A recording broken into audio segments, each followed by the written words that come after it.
Bismillahirrahmanirrahim. Değerli basın mensupları, hepinize hayırlı günler diliyorum. Bugün gündemimizde öğretmen atamalarında öğretmen adaylarının mülakat sonuçlarının sehven paylaşıldığına ilişkin iddialar ve bu konudaki sıkıntılar ve KYK burs ücretlerinin artırılması hususundaki beklentileri gündemimize alıyoruz. Elbette bütün gündemimiz, bütün mesaimiz halkımızın talep ve ihtiyaçlarını, sorun ve sıkıntılarını çözme odaklıdır ve bu konudaki uğraşımız, çabamız her zaman devam edecektir. Belki bazı siyasi partiler, bazı siyasi figürler gündemi saptırmak, suni gündemlerle insanları meşgul etmek, bundan siyasi bir çıkar elde etmek uğruna halkın asıl gündemini ıskalayacak bazı ortamlar oluştursa da biz halkımızın gündeminden sapmamaya, halkımızın faydasına olan işleri ve talepleri dile getirmeye devam edeceğiz. Hepinizin bildiği gibi bu yıl Milli Eğitim Bakanlığı atanacak kadrolu öğretmenler için bir mülakat uygulaması başlattı. Ve mülakatın gerekli olduğu, bu mülakat için bütün öğretmen adaylarının mülakata tabi tutulması hususu kararlaştırıldı ve bir mülakat yakın zamanda gerçekleştirilmişti. Ama 2024-2025 eğitim öğretim sezonu başladığı halde halen daha okullarına atanması beklenen öğretmenlerin tayini gerçekleştirilemedi. Yani mülakatların sonuçları henüz açıklanmadı. Ciddi bir gecikme olduğu ortada. Bununla beraber öğretmen adaylarının E-Devlet menüsünden mülakat puanlarının açıklandığı ve pek çok öğretmen adayının kendi mülakat sonuçlarını, puanlarını bir vesileyle öğrendiğini gördük. Bakanlığın yaptığı açıklamada bunun sehven yapıldığı, bakanlık personelinin paylaşmaması gereken bilgileri paylaştığı yönünde açıklaması dışında tatmin edici bir açıklama duymadım. Ama insanların erişimine açılan, adayların erişimine açılan sonuçlar itibariyle şöyle bir gerçekle de karşı karşıya kaldık. Demek ki komisyonlar her biri belli bir anlayışta mülakatları değerlendirmiş ve adaylara puanlar vermiş. Kimisi il bazlı olarak mülakata katılan öğretmen adaylarına KPSS puanına yakın bir puan vermek suretiyle mülakatı sonuçlandırmış. Başka ildekilerse KPSS puanlarının çok ötesinde puanlar vermek suretiyle öğretmen adaylarının mülakat puanını belirlemiş. Bütün adayların ülke çapında alımına esas olacak bu puanlamanın bu haliyle bile bir adaletsizliğe yol açacağı şimdiden görülebilmektedir.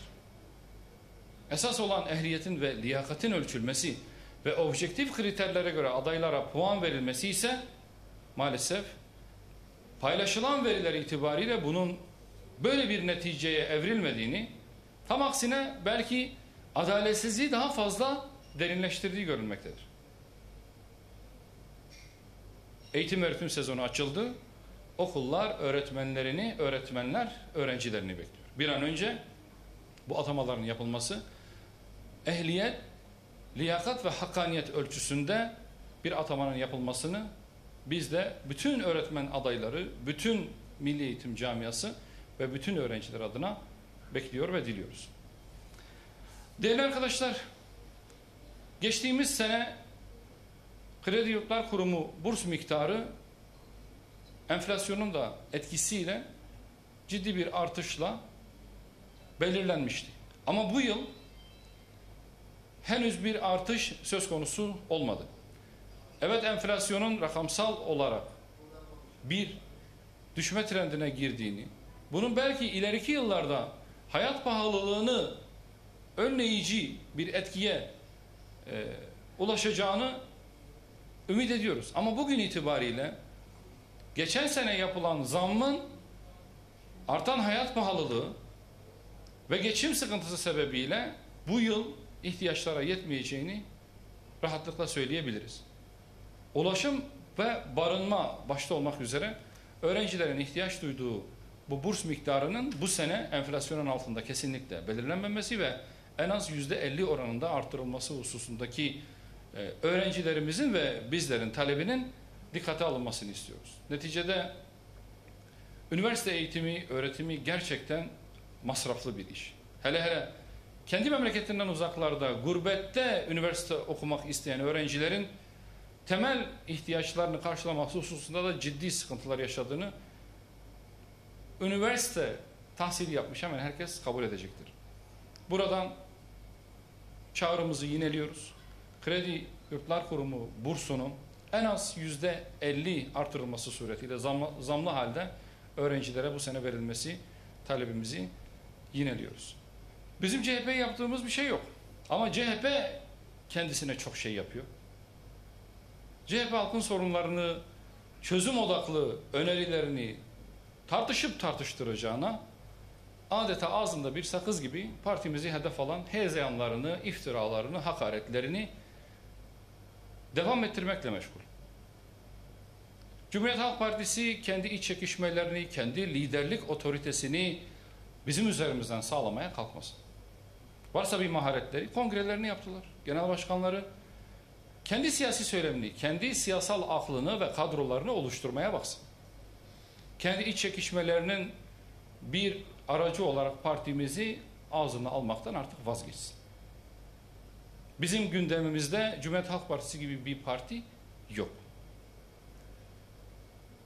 Partimizi dillerine dolamaktan vazgeçsinler.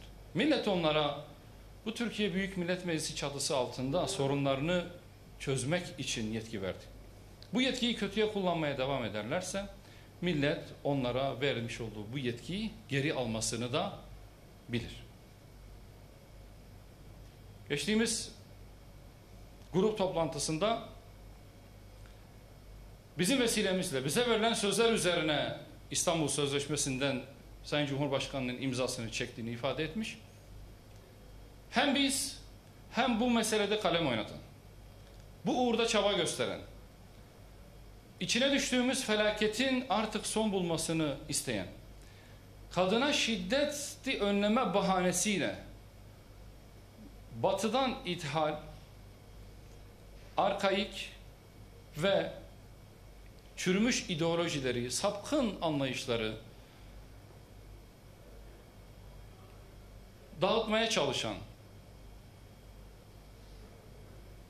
ve bu anlayışları toplum içerisinde yaymaya çalışan İstanbul Sözleşmesi'nden çıkılmasında biz dahil her kimin emeği varsa Allah onlardan 1000 kere razı olsun. Biz milletimizin faydasına bir iş yapmış olduk.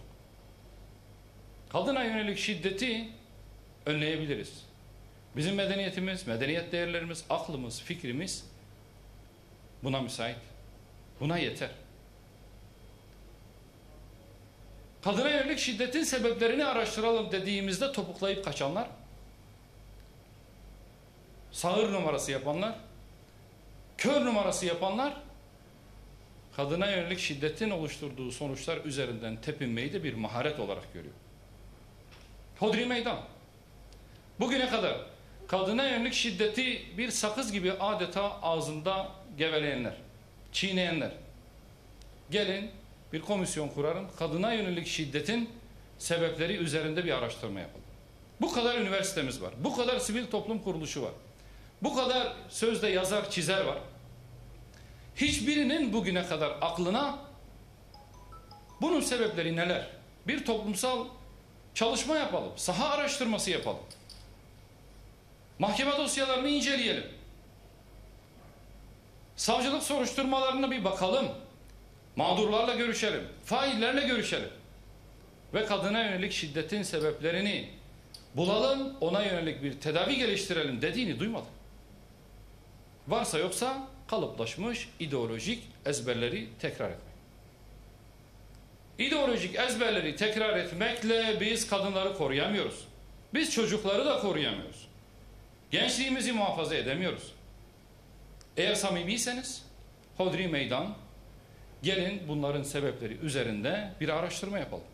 Ve sebebi her ne çıkarsa çıksın, şimdiden söz verelim.